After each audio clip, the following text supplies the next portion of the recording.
What's up, boxing fans? Today we'll be breaking down Golovkin versus Wade, Chocolatito versus Arroyo, and looking ahead to Canelo versus Khan. Stay tuned. You're tuning into the destination for TV superfan discussion, AfterBuzz TV. And now, let the buzz begin. There it is. Just got to get ready for that drop. Bring it in. There it is. It's a slow build today because, well, it was a fast boxing weekend, so we need a slow building song. What's up, Andrea? What's up, Jared? Are you on? Like, can I get you there? Can you hear me? Yeah, there you are. You got me? Sorry, you fell back. Oh, that's okay. You fell back much like your boy Wade. I think I'm going to be shamed this entire show. Hi, guys. Can you hear me now? Yes, okay, I good. can. I think I'm so loud that you can hear me without the mic. You're good. You're good. We're here. We're back for another boxing after show here on AfterBuzz TV. I'm Jared Gilkerson. You can find me at Gilkerson Radio on Twitter. This is Andrea Fasano. Where can everyone find you? Do you smell that? It smells so good. Yeah, Somebody's popcorn. cooking something. I know. Someone's making popcorn out there, Totally. distracting us. Hey, you guys. Andrea here, and you can follow me on Twitter and Instagram at Andy Fasano. Yes, she's a good follow. Talking some boxing this weekend. Yeah. We'll get to the fights, but first I wanted to give a little bit of social media due to some people. Let's do it. We have at Tom Valentin John. He's a big fan of the other show I host here, iZombie. And now he's been talking and helping us out with some boxing chatter. That's you can find him on Twitter there at Tom Valentin John. There's Joe, simply just Joe, but it's at ISU Croft 24. Thanks for the likes this week. And you've got Hyde. That's at Exo. What is that? I'm gonna say X Oizayo 353456. And my good friend Manu. That's Emanuela Schneid. I'm not even going to spell that. Let's do it. EMANUELLASHNEYD. That's on Twitter. Thanks for everyone for the likes and the retweets this weekend. There are people getting pumped for the after show today. Nice. Yeah. And you reading these off feels like a bizarro version of Jimmy Kimmel's mean tweets. Yeah, but mean yours tweets. just These are nice mean tweets. because you can't say these. Well, some of these Twitter handles are quite long. Thank Yes. you. I couldn't think of that word for a second. And we're live now, so we just tweeted out the link to watch us live. So, and if you're listening to us now, well, you're already watching and listening to us live on YouTube. You can also download us on iTunes and SoundCloud. So listen to us, and we'll be breaking down Golovkin Wade, and then we're previewing Canelo versus Khan, which is in 2 weeks, less than 2 weeks now, 13 days from now. But first, Andrea. Yeah. Let's jump into last night in Inglewood, just down the street. I know. We didn't get to go, guys. Sorry about that. But plans are underway. Yeah. Yes. And maybe for bigger and better. Yes, there's Vargas and Salido in June at StubHub Center. Beautiful venue. Yeah. Hoping to get there live and then hopefully be able to cover some of the live open gyms and training, which is fun too. So hopefully we can do that and bring you guys more content because that's what we want to do here. But let's jump in. Gennady Golovkin, big favorite against Dominic Wade, your boy. This WBA and IBF middleweight titles.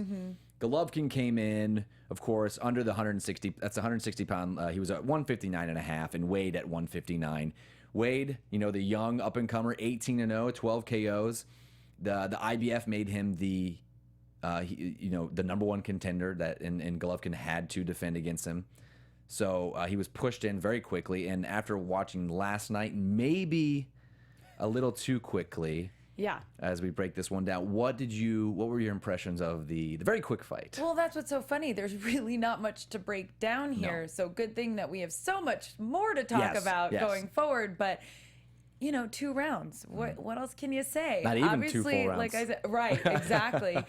I think Wade got one too many punches in the face and head and just couldn't take it. You know what I mean? Yeah.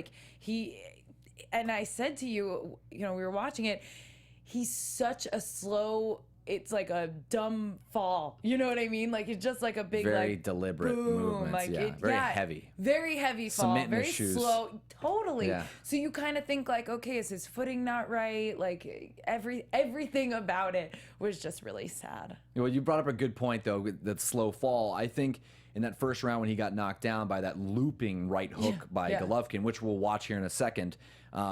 That just took his whole equilibrium off. Everything. He was thrown off. He was actually landing a few decent shots, but Golovkin just walks right through him. I Yeah. mean, Wade did not have the power to hang in there. And of course, we got the second round where Golovkin knocked him down one more time. The referee asked Wade if he wanted to continue, and he mumbled something that sounded like yes. He said it whatever the mumble was, he said it 3 times. Like he had to be asked 3 times. I think it was yes, a very Which low was great. rumble. It bought him time, but not enough. That's a great point. If any fighters out there are watching, Mumble. yeah, just mumble, and then it gets you. That As long might as be a you're new up. tactic. As long as you're up, because even when it became an actual knockdown, you know, I was like, man, he was getting up. He stood up. But it just doesn't matter. That's why there's, 10 seconds or whatever. It's just well, he got the about count, 16 or 10 17, count. so that's good. Yeah, right.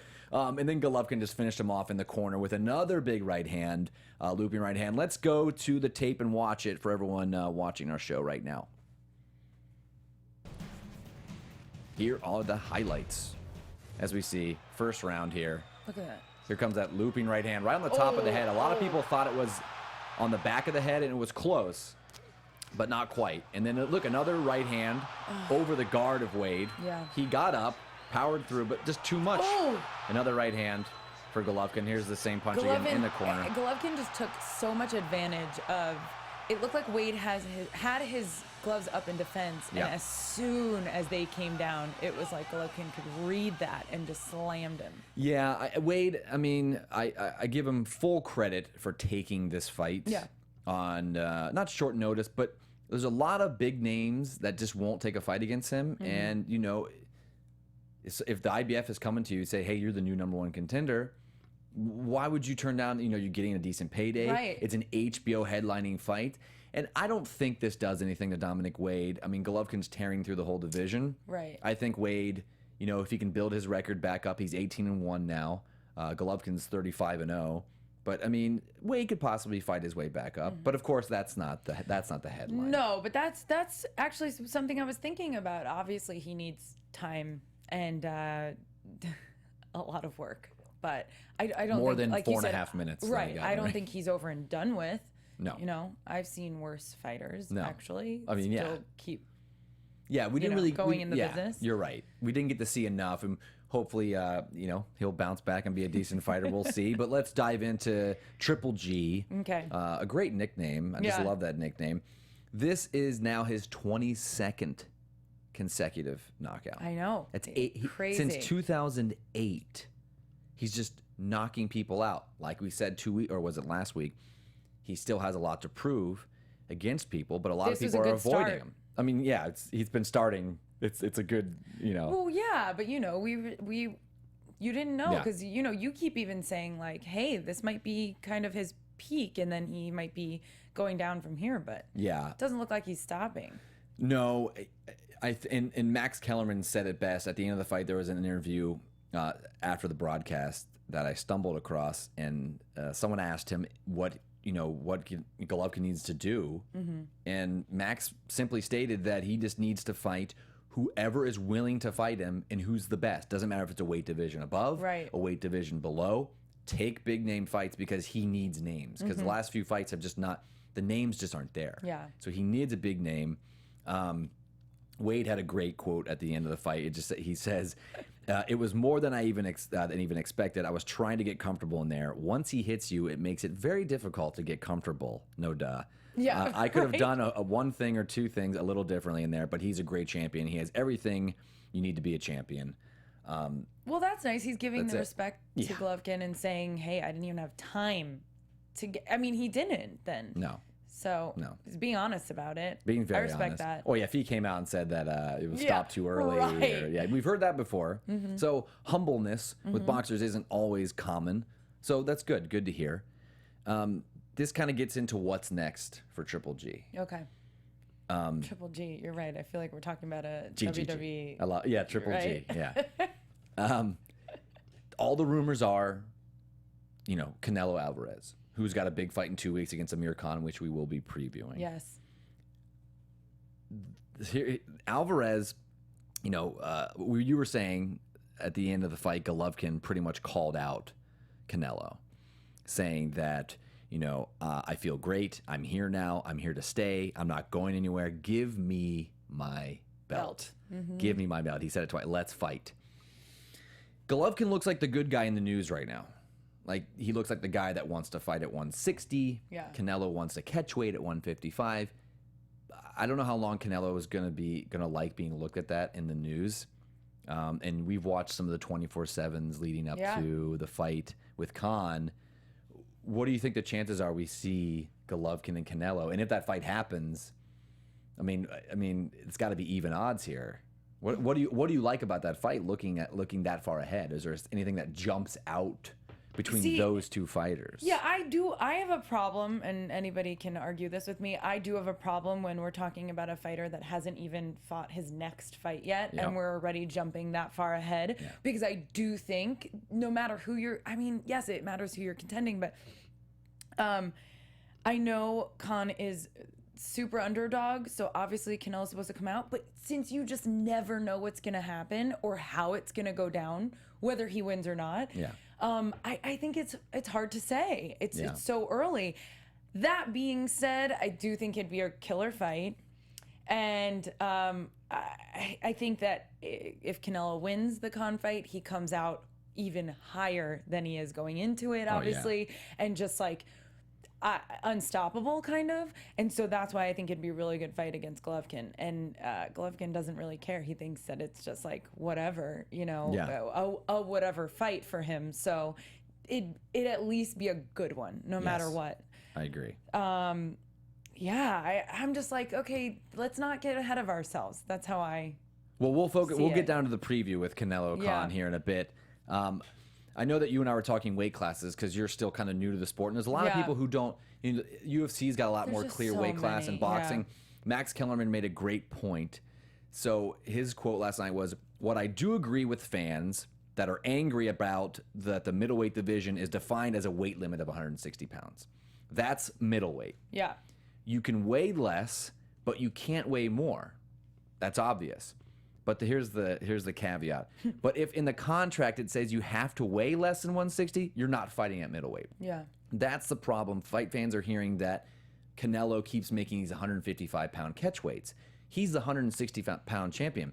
Now, if there's someone challenging like Khan, who's not the mandatory, who's just someone they signed on to fight, they can make the contract at whatever weight limit they want, as long as it's above 154, because that's the next one. But if you have a contracted Triple G is the next person you have to fight. You're not legally allowed to make a catch weight. So what the WBC is saying is that if Canelo keeps wanting that fight at 155 and demanding it, that they'll strip him of the title. Now, it's too bad that belts are looked at so low nowadays, because I have a bad feeling Canelo is going to take that deal. Really? Yeah, I think because that doesn't hurt him. If they strip him of the belt, he's still one of the most popular fighters in the world in Mexico. Huge. Mexico, he gets huge pay-per-view numbers. So, and the last pay-per-view that Golovkin sold against Lemieux the numbers weren't there. Mm-hmm. So, I think the Canelo camp thinks they control everything money-wise. It's funny you brought up weight a few times already today, and what I wanted to say to that was when we were watching, I forget which one it was because we do our research, guys.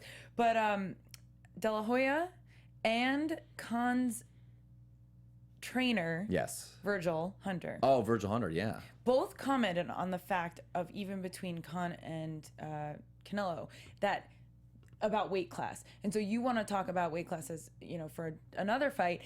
They both, both huge in the fighting world, like think that doesn't matter, that it doesn't matter. And, he named so many guys, so many big names that have gone up 5 weight classes, 6 weight classes. And they just say, if whoever's a stronger fighter. And I kind of love that because, I have an attitude with the weight classes of really? Is 2 pounds, 3 pounds a big deal? Yes. Before everyone gets all over me, I understand weight and how that matters and how that, shifts your body and all that stuff. But it's also in the way you use it, the way you lose it. Even Khan was talking, we'll talk about him later, but just as a reference, he's talking about, you have to dehydrate yourself and kind of lose things to lose that weight. And that loses a lot of parts of you that will give you that strength, give you that power, give you that protein, that energy. And then once you are able to eat whatever you want and build on that, that's where it is. It's not so much the actual poundage, it's really how you use it. So use that for what it is. I just thought that was so interesting. You've Oscar De La Hoya saying that and kind of being like, hey, it doesn't matter what weight class you kind of are. If you're a strong fighter, you're going to build to it. You're going to match that with your fighting style, and your trainer's going to help you. And that's what it is. So I thought that was super interesting. Yeah, it's a good point. And we'll circle back to exactly. Let's circle back to weight, because a lot of people fighters blow it off, but when camps make catch weights, it obviously means something. Right. So we'll circle back. We obviously saw that Triple G won the fight in 2 rounds, and kind of what's next for Triple G. I think it's going to be either a unification against Canelo or Amir Khan, because whoever wins that fight is going to be next, or a unification against Billy Joe Saunders, who's the WBO champion, who won a title a few months back and has been talking, and I think looking for, he deserves some kind of big fight because he's got the title. He beat Andy Lee a few months ago. So fine, his name's in the mix. So if the big fight doesn't happen, then it could be another year until it does, but we'll have to wait and see. That's what I think is going to be next. Right. As we see Triple G's buddy, Roman, your favorite, Chocolatito Gonzalez. I love that name. I love it. Yeah, the first time she saw the name, it's like, oh my God, this is the best nickname I've ever seen.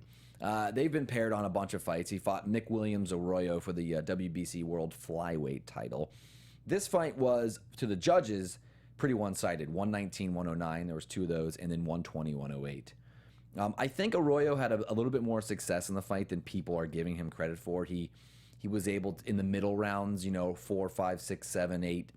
He was landing some good clean shots on Chocolatito, and this is the first time Chocolatito has looked kind of human. Like, he finally looks like someone who can get tagged and hit, because he's looked like a destructive flyweight for a while. And let's take a look at the highlights here from last night. Chocolatito versus Arroyo. That freaking name. I love it. Amazing.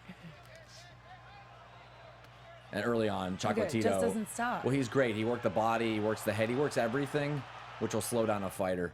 And as we see here, but Arroyo, this is the problem with Arroyo last night. Chocolatito can throw so many punches and combinations. He'll fire off 6, 7 punches, and Arroyo will have 3. That's where that happened right there. Where actually in the middle of the 4th round, the sole of his shoe came off. Oh, which is a huge distraction. Yeah.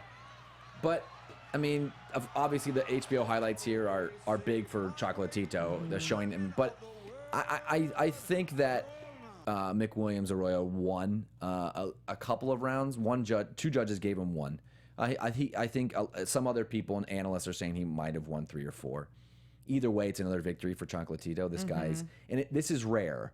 A flyweight that's getting name recognition. That doesn't happen very often for the small guys. Well, when you have a name like that, it's going to get recognition, which is, there is some truth to that, no matter what, marketing and branding. Oh, heck yeah. You have that name, and as long as you're doing well, you're going to be promoted. Do you know what I mean? Yeah, you're absolutely right. They're doing it perfectly because they're pairing him with Triple G, who has made LA his second home now. Yeah. He's had 3 or 4 fights in the LA area, and now they're putting Gonzalez on the undercard.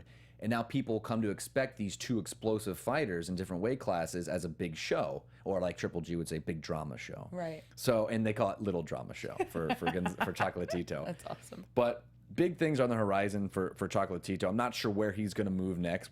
I was looking at the flyweight rankings, and you've got some big fighters like Juan Francisco Estrada and Amnat Roenberg, and then of course Ioka, who's in Japan. But it always comes down to TV contracts and who's contracted to which network, and right. a lot of things above our over our heads. We don't even know what's going on in the negotiation rooms. So let's just do this. Let's jump in. You know what? I was going to go back to our predictions for Triple G and I was waiting Wade. for it. Let's just dive in. We had our great predictions last week, and let's just recap and see how Andrea did for our predictions from last week. This is why I'm getting slammed for this fight. Wade. I'll take Wade. That's quite an upset. I know it is, but I like that. You know what? if you want to talk up your boy Wade, that was pretty much it, Steve. That was Andrea's prediction. Wade, you let me down, well, man. I love the excitement on your face. And if you're watching live on YouTube on the AfterBuzz channel, you will see that she was like, you know what? This is it. Like, Wade's got it. I love the underdog sometimes. I don't even blame when I don't know, when I'm really like, you know, I just love to I'm not trying to put them. you on the spot. I just thought it was a nice to recap. It was hilarious. To what we had there. Make fun of me for it. It's fine. No, it's, you know, I tried my best. I know our esteemed engineer and producer Steve in the booth is gonna bring up my prediction. If we have time to go live with Jared's prediction on Wade and Triple G from last week's show. He's 6th round TKO, not a 6th round KO. I'm gonna go. This kid's got pride. And hopefully not too much, because sometimes you see someone get beat up more than they have to. Right. But I think there's going to be a 6th round stoppage. And I don't see it being that competitive. This is awesome. All right. See, but that was great. And you said you didn't really predict that well, but I think you did. Well, I mean, it's close. Who could predict less than 2? Yeah. That'd be a pretty bold prediction. It was, and I'm sure some people made it, and I'm sure they made a lot of money. No, I don't know. They could have, yeah. When you can bet individual rounds in Vegas and online, and it's kind of fun. Vegas. We'll have a nice gambling show one day. That'll be nice. We'll bring on like a professional gambler and see what they're thinking about the fight. Yeah, that's the goal here. I just spent a week in Vegas, and we were talking about that and the NFL and how you could make the bet now, put $1 down, and probably win. If you pick the team to go all the way, it's awesome. Yeah, put like what's $20 $1? Put 20. You forget exactly. You put $20 Who cares? down. Put $20 on. I would have lost majorly though. I would have never bet on that Wade fight. Yeah, with my prediction. But then again, you wouldn't have had to bet that much for the. You bet small and you win big. Right. But with Triple G, you have to bet big. Bet bigger to win. Okay, I wouldn't have done so it's not fun. It's only fun to bet on an underdog. That's true. But I like it. We're gonna introduce that. I think every week we should go back and look at those predictions and see how we did, because there's a lot of TV shows, and I think a lot of sports fans are watching and listening to us. They'll make a prediction. You watch a popular show on HBO or ESPN, and they'll say what they think is going to happen, and then the next day on the show or the next week, they don't talk about it. Now we're going to own up to our predictions. Absolutely. Here. We're gonna keep a running record, and you can at home as well.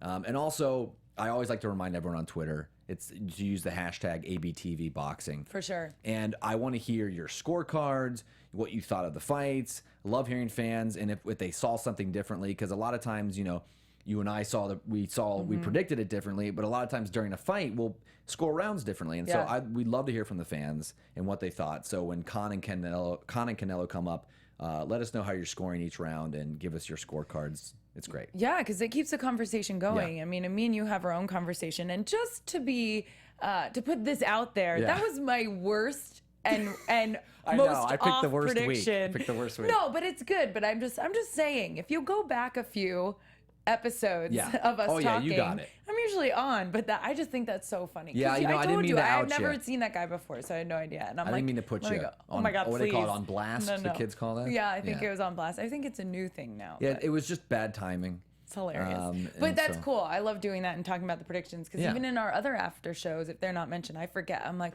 who did I pick? This one I remembered because it was so blatantly off. But I still stand by it, guys. I stand by it. That's fine. We all have predictions that are a little off. I'd like to see where he goes from here. Who? Wade. Oh, Wade. Yeah. Let's see. Follow his career. You could become his biggest fan. Right? Yeah. Only fan. No, I'm kidding. Kidding. Dominic. Kidding. We'd love to have you on, Dominic. Let's jump into it. Okay. This is the big show. This is not big drama show. That's Triple G. This is just the big show in 2 weeks. Pay-per-view, HBO.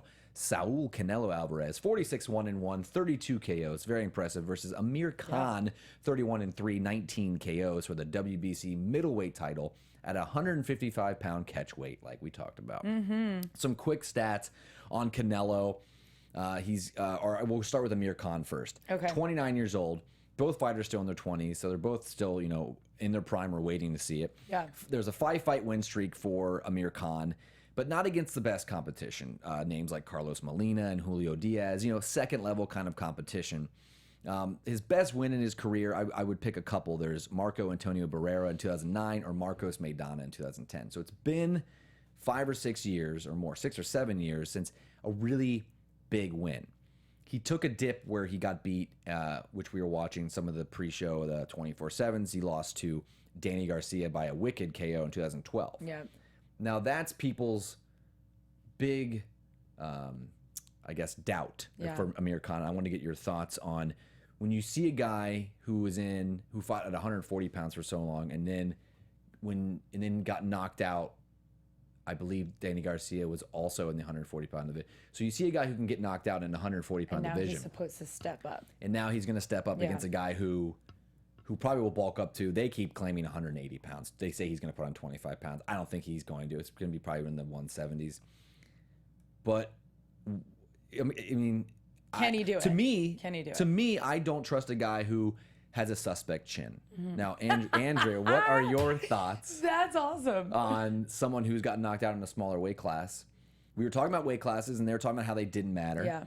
But obviously, Canelo can pack a bigger punch than Danny Garcia. Does that have any impact on how you look at the fight? It does. Yeah. A little.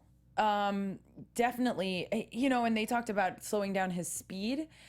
I don't know. The guy is really quick. So it'll slow down a little bit, but it will still be faster. I'm going to put this prediction out there. It will still be faster than Canelo. Yes. Even at a higher weight. I don't care. That guy is fast. He's doing some weight training that is based on air. Did you see that with those machines? Yes. It's freaking awesome. Well, that's recovery. Oh, no. Oh, you're talking about the ice stuff? No. I'm talking about, like, instead of using weights, it's based on air pressure. Oh. So that is some cool technology there. Yeah, anything to get an edge. Yeah, but it's all new. And that's what these guys do. But you have to try it. So I thought that was pretty cool. And I think that'll really, that was intense. So I think it will affect him a little bit with the weight, but I agreed with what he said, that you're kind of just building, and it's going to build power, So if he has that speed and then more weight behind him, who knows? He might be also able to take and withstand a punch that he wasn't able to take down in 140. Yeah, maybe. It's a bold prediction, but I'm all about that. Okay. So. Yeah, we're almost there. We'll get to our bold predictions. You brought up a great point, though, about if, you may be thinking that we're not there yet, but maybe you're thinking that he can maybe take a punch because he's bulked up, and who knows? His body can bulk up, but I tend to think if you're in the middle of your career like he was, and you take a shot like that and you get knocked out, Garcia's a hard puncher, but Canelo can take someone's head off. Yeah, that's the trouble. I'm like, I don't know when you want to talk about this, because I want to talk about Canelo. Let's dive into it. One of the biggest things that I thought about, first of all, these guys were fighters so young, and it's kind of incredible to see that. Canelo way young. Yeah, he was professional at 15. Yeah. That's insane to me. Yes. He looked like a kid. You're like, how could you be any weight class at 15? You know what I mean? Yeah. But he in watching some of his fights, he not only has such a strong, deadly punch, but his defense, like he isn't moving without purpose. He really, a lot of these guys, they put up their dukes. Yeah. They put up their fists, and they're protecting themselves, but they can't see really what's coming, and then they get hit. He really kind of has that vision, I feel like, defensively, and is seeing where the punches are coming from, and he has that quick move. The only thing I will say to that is, with how fast Khan puts those punches up, I don't know if Canelo will be able to dodge it that quickly. That's what's going to make it a fun fight. Canelo trying to be defensively, kind of avoiding the punches and with the speed at which they are coming from Khan. That's going to be exciting to me, because he is really good defensively. So, and then yes, obviously offensively, he has that strength and that punch behind it. But it's both sides you have to kind of play. Yeah, I'm going to counter your point, to use a nice boxing term, with some numbers, and if it sparks anything in you, let me know. But I looked at the KOs in their record. Now, Khan has plenty of KOs, but he has 1 KO win in his last 10 fights, and we're talking at weight divisions of 140 and 147. Canelo, on the other hand, has 5 KO wins in his last 10 fights, and most of his fights have taken place anywhere from, in the 154, 155 range. Right. So a guy with a higher KO percentage in the heavier division is fighting a guy coming up who couldn't knock guys out in a lower division. Yeah. Khan's game plan is not going to be to knock him out. He can't. So he's going to try to win on points. That's right. And that's why it's not exactly a counter. It's kind of like because it's kind of saying the same thing. It's just, I think it's evening the playing field for Khan a little bit. Just the fact that Canelo's going to face the speed. Let's see. He might not even have that speed, Khan. So what are the keys? What does Khan have to do to win this fight, in your opinion? Like, what is he going to have to do? You're saying, use your speed. Don't go for the knockout. Yeah. Don't even try. So is this a fight that Khan's going to have to win on points? He's going to have to win on points. Okay. Absolutely. Yeah. He's going to have to hit him. He's going to have to hit him and I would hope so. Move faster because Canelo has such good defense. Yeah. Right there. Okay. That's it. That's the key. And that's what I'm saying. And I wanted to get your And he looks bigger. Khan looks like he's definitely taller and he definitely fights taller. They're both billed at 5'9", but I think that's a bit of a stretch for Canelo. Khan fights taller because Canelo likes to duck down and get inside. So Khan is rangier. He can move. He's got better footwork. He's got better speed. Wingspan. And they always say you can't, that weights don't train. Oh, we don't care about weights and blah, blah, blah. But we're talking about such a deadly fighter. So you disagree with me. You think that the weight is significantly going to affect Khan? I think the weight division, if that makes sense, because when you're moving up and fighting a true middleweight, like Canelo who's knocked people out in that weight class or knocked them silly, it's just I give Khan credit for moving up for the fight, and it's not that I'm not giving him a chance here, because Khan has only been his loss against Peterson was disputed, so his one true loss was against Danny Garcia, who's a great welterweight. A really solid, good welterweight. So maybe Khan has a second wind here, and maybe he's a guy, but he's also expressed going back down in weight after this fight. He wants to take this fight to prove he can beat big names. Well, let's see. So I just made some quick notes here about how each fighter could win. I think Amir Khan, footwork, quick hands, don't get suckered inside, and must win the early rounds. That sounds good to me. Because I completely agree with you. Because if you get a jump on someone like that, because Khan's going to have his legs, he's going to have his speed early on. He's not going to get hit with those lethal body shots from Canelo. So if you can get a couple, 2, 3, maybe even 4 rounds in the books before Canelo can figure you out, well, now you've got a huge advantage, and all you have to do is maybe win 2 or 3 rounds later on. I'm saying that now like it's easy to win rounds against Canelo, but you have to win early rounds. If you go down against Canelo, then he makes it his fight. Then you're going to have to fight his game. You have to win the first 2 or 3 rounds. It's imperative. You have to. And then his footwork, create angles against Canelo. Because Canelo's a little bit more flat-footed.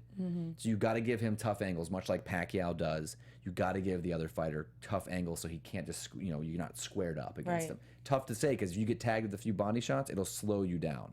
Which brings me to Canelo's keys to victory, which cutting off the ring, body punches, and counter punches.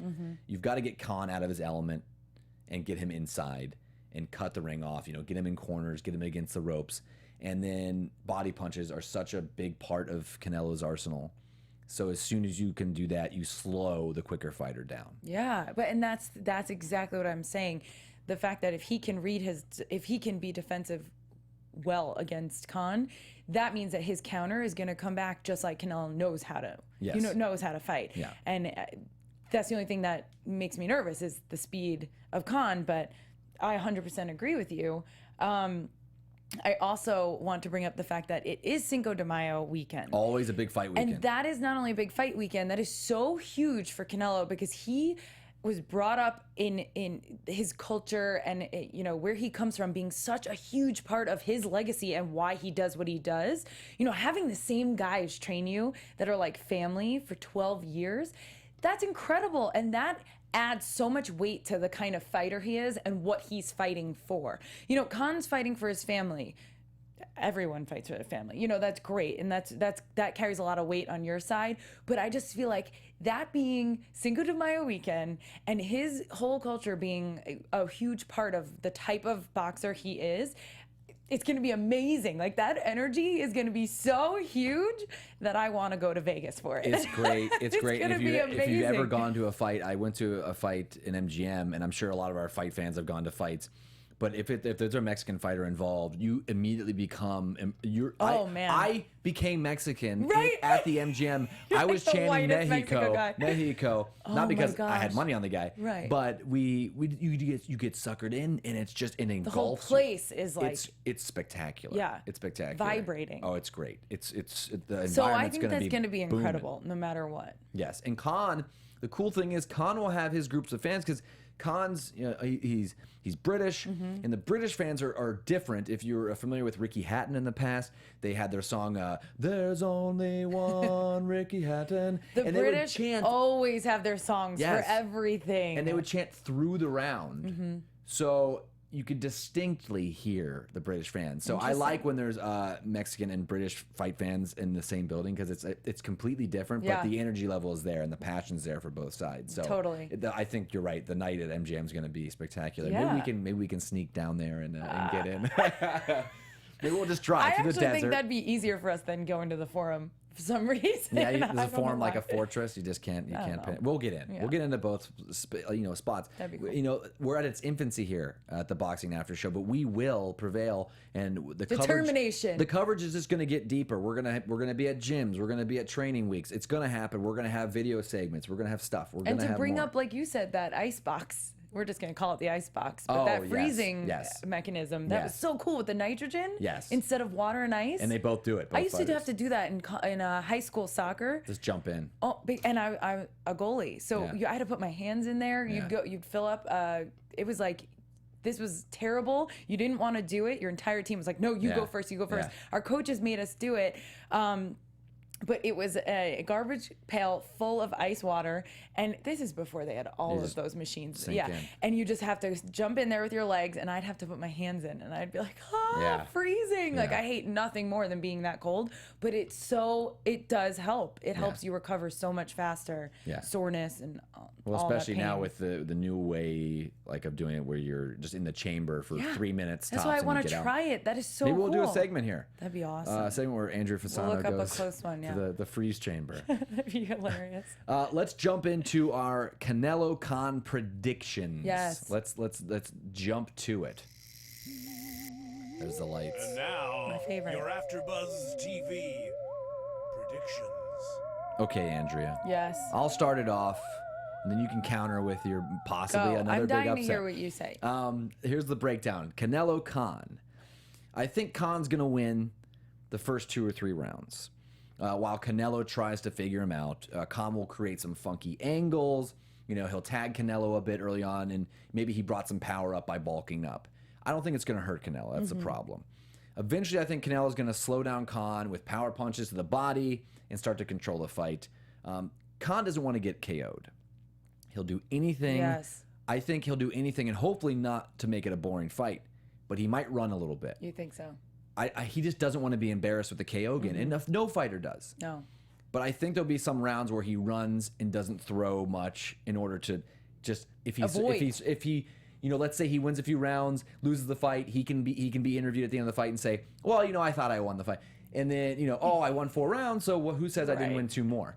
That could be the situation. But my prediction is this is going to go the distance. When I first heard this fight, I didn't think it was because Khan, I thought, had a suspect chin. But I think he's got the legs. He's going to keep the distance. I think he wins 4 rounds, but I think Canelo wins 8 rounds to 4, 116, 112. Wow. Andrea? You are so specific. What do you think? Blows my mind. But I love it. Yeah. He's so passionate about the numbers. it. It's awesome. Yeah. I'm not going to be as specific. No, go for it. I'm going to say that I think in the beginning it might go back and forth. 1 round one round the other, for at least 3 to 4 rounds. I'm going to say really 3. Okay. Maybe. And then after round 4 or 5, Canelo all the way. Is that what you said? You said Canelo all the way. Oh yeah. Yeah, for sure. Canelo all the way. I don't know. I want to give Canelo a knockout. Yeah. But like you said, if Khan runs, then obviously he may not get it. But he may also, because he might get tired of that and just go after him. What do you like in here? He needs to try and, like you said, cut the angles and corner him. I think maybe even round. I was thinking 8 in my head. Yeah. But I'm going 8, 9, or 10. Can I say that? Yeah, you can do it. 8 to 10. You can say mid to late rounds. Yes. That's how in the boxing world you can get away with any kind of prediction. Yeah, like if I was smart with the Golovkin one, I would have said, a first half stoppage. Because then I just would have been right, 1 through 6. No matter what. So we'll say mid to late round stoppage. And that pretty much gives you like 5, 6 rounds. You can I think so. I say 8, 9, or 10. In my head, I have 8. And I'm usually, when I have that feeling, it's pretty strong. Yeah. I'm usually right. Okay. Oh no, we're gonna replay this next week. I cannot wait. I cannot wait till we replay it. So those are our Canelo and Khan predictions. But I'm very excited for it, no matter what. I like this when I get into like who these two are. Like, no offense to Golovkin and Wade, I was just like so opposite, like so off, that it just kind of doesn't get me excited about the fight. So that's why. Well, you didn't know much about Wade. Right. I just am like, okay, but these two I'm really pumped about. Yeah, HBO knows how to build a fight. Their 24/7 series is great. The first one was out yesterday, so go give that a watch after you listen to our podcast, of course. All right, Steve, we're going to go into some news here. A couple of news and notes from the weekend of boxing. So let's dive into it. AfterBuzz TV News. Just a couple of quick notes. We have Nonito Donaire, and I don't even know how to pronounce the guy he beat. I'm going to say Sold Bedak. It's spelled Zsold. Any guess? But Nonito Donaire is trying to get back on the map. He was, legit. Looked like the next great fighter. But he knocked down Bedak, and much like Gennady Golovkin did, 3 knockdowns. And the fight was waved off, 244 round 3. So Nonito Donaire trying to climb back up through the ranks. And then we finally got some Sergey Kovalev news, who we watched this fight from the mean Russian Sergey Kovalev. Aggressive. He's great. I love him. Yes. He's going to face Isaac Chilemba in Russia on July 11th. Ooh. Now, everyone's hoping that this is just a precursor to him fighting Andre Ward. So you fight in Russia in July. Ward just fought a few weeks ago. That was a prediction back in the day. Yes, back in the day. One of yours. We'll give it to both of us. Right, okay. We'll chalk it up. And so they're hoping that Kovalev can make easy work of Isaac Chilemba in July, and he can move on and fight bigger and better names. And that is all for the boxing news. That's good news. Notes. I like it. That's good news. Kovalev stays busy. It's not a huge name, but there's not a lot of big names in light heavyweight. So hopefully he can just chalk up another win, stay sharp, and then they can make that mega fight happen. Like we want to see Canelo Golovkin, and we want to see Kovalev and Ward all in 2016. Would make it for a great way to end the year. But it might happen early 2017. So who knows? Yeah. What do we have here? This day in boxing history. We're going to make a drop for that. Steve, you got to remind me that we're going to make a drop for that this day in boxing history. We'll jazz it up. We need one.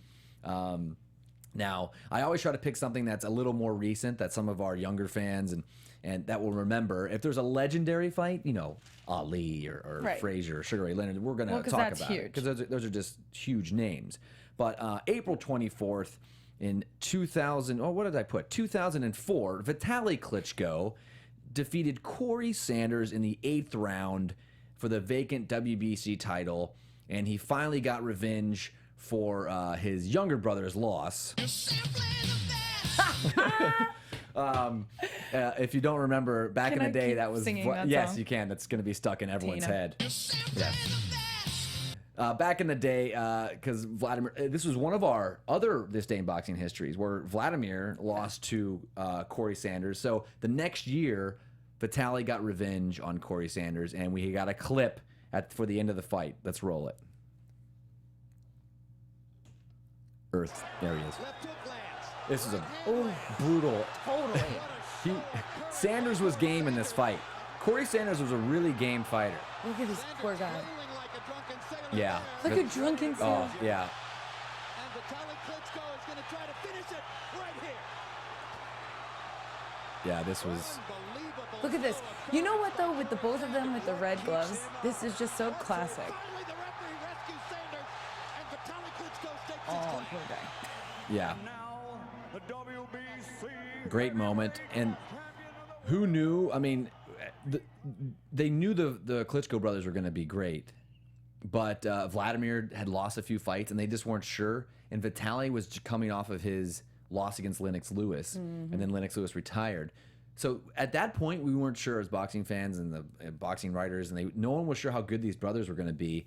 And that fight started Vitaly's 8-year, 12-fight win streak. Damn. And then he retired. So that was it. That started the streak. He got revenge, which his brother had to feel great about. He lost. So he's like, okay, I'll go in there and pummel him. But that was a great fight. Go back and watch. Corey Sanders had some really good early rounds, and Vitaly looked like he might be in trouble. He actually went down. They called it a slip. But great fight, great memory. Yeah. And hopefully we won't have. Don't worry, the Klitschkos aren't going to take over our this day in boxing history. We'll have some other moments. But it just happened to be that both Klitschko brothers had fought Corey Sanders on the same day that we're broadcasting, a decade ago. That's so crazy. We had to go for it. Yeah.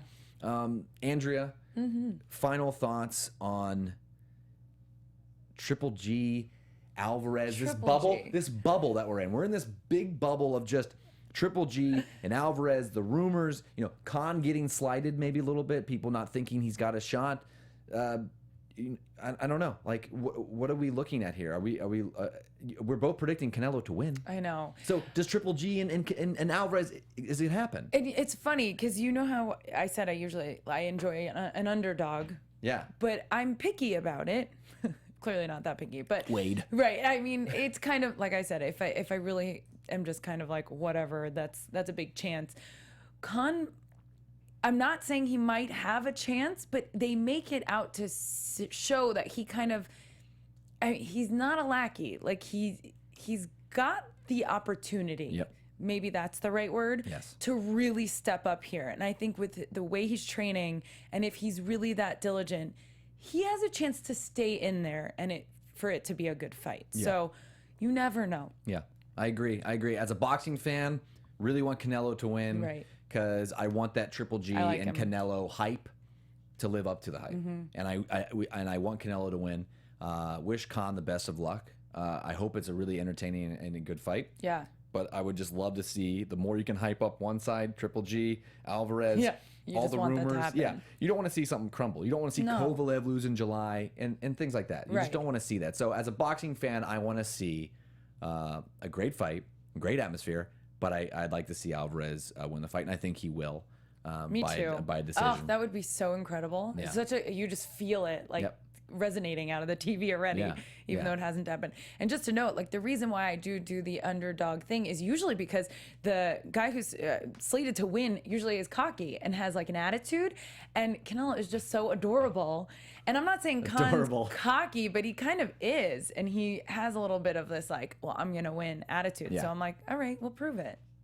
Well, right? We'll get to see in 13 days. Good. What happens. So we're going to put a bow on this episode. We'll be tweeting about the fight the next couple weeks. I'll be tweeting. Andrew will be tweeting. We'll be responding to your questions. So get on there. Once again, SoundCloud, iTunes. Watch us on YouTube. Share us, like us, comment on us, and let us know what your thoughts are on Canelo versus Khan. I'm Jared Gilkerson. That's at Gilkerson Radio on Twitter. You can also find me on The Tomorrow Show at thetomorrowshow.com, Monday and Thursday nights. Be sure to tune in. Andrea, where can everyone find you? You can find me on Twitter and Instagram at Andy Fasano. Also Periscope if you guys are out there using that. You can catch me hosting on there. And make sure to follow us and hashtag ABTVBoxing. That's right. Jared and I have a conversation on there throughout the week. So yeah. And so until the next one, we'll see you later. Yes!